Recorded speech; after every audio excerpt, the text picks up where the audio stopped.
যারা রেজিস্ট্রেশন পেয়েছে তাদের অনেকে আদালতের মাধ্যমে পেয়েছে, অনেকে হয়তো বিভিন্নভাবে তাদের যে ইলেকশন কমিশনের চাহিদা যেগুলো পূরণ করতে হয় মাঠ পর্যায়ে, জেলা পর্যায়ে এবং জেলা পর্যায়ে অফিস, এগুলো হয়তো তদন্তের মাধ্যমে এসছে, তাদের এগুলো চাহিদা পূরণ হয়েছে। কিন্তু আমজনতার পার্টি যতবারই আমি তাদের সাথে কথা বলেছি তারা জানিয়েছে তাদেরকে মাঠ পর্যায়ে যথেষ্ট হয়রানি করা হচ্ছে।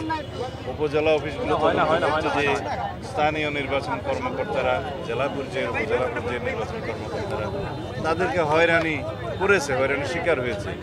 আমি ব্যক্তিগতভাবেও নির্বাচন কমিশনের সংশ্লিষ্ট মাননীয় কমিশনারদের সাথে কথা বলেছিলাম যে তার বিষয়ে বোধহয় ন্যায় বিচার করা হচ্ছে না। তারা আশ্বস্ত করেছিলেন যে বারবার সময় দিয়েছিলেন যাতে পুনঃতদন্ত করে সেগুলো বিবেচনা করে, কিন্তু বারবারই দেখা গেছে যে মাঠ পর্যায়ে তার প্রতি সুবিচার করা হচ্ছে না। এই জন্য অবশ্যই নির্বাচন কমিশনের শীর্ষ পর্যায়ে থেকে বিষয়গুলো দেখা উচিত যে মাঠ পর্যায়ে কি হয় না হয়। এখন আজকে আমরা অনুরোধ করেছি যে তার বিষয়টা, তার আবেদনটা যেন আবার আপিল করলে আইনানুগভাবে সহানুভূতির সাথে দেখা হয়। তারা তাদের নেতৃবৃন্দের সাথে কথা বলেছেন, আশা করি তারা ন্যায় বিচার পাবেন। আমি যেহেতু তারেকের শারীরিক অবস্থা অত্যন্ত নাজুক খবর পেয়েছি এবং ঝুঁকিপূর্ণ অবস্থায় আছে, সেই জন্য তাকে অনুরোধ করে আজকে তার অনশন ভাঙাতে এসেছিলাম। আমাদের কথা রেখেছে, সে অনশন ভঙ্গ করে এখন তাকে হাসপাতালে আইসিইউতে বোধহয় নিতে হবে তাকে।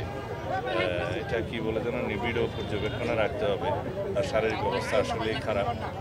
তো আশা করি সে সুস্থতা পাবে শিগগির এবং তার রেজিস্ট্রেশনের বিষয়টি আইনানুগভাবে যেন সহানুভূতির সাথে বিবেচনা করে সেই আবেদন আমরা রাখছি নির্বাচন কমিশনের।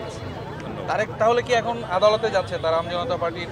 না, আদালতে যাচ্ছে না, তারা পুনরায় আবেদন করবে, বিবেচনার জন্য আপিল করবে কালকে এবং সেটা নির্বাচন কমিশন সহানুভূতির সাথে বিবেচনা করবে। মাঠ পর্যায়ে যাতে তদন্তটা সঠিকভাবে হয়, মাঠ পর্যায়ের কর্মকর্তাদের ইনস্ট্রাকশন দেবে।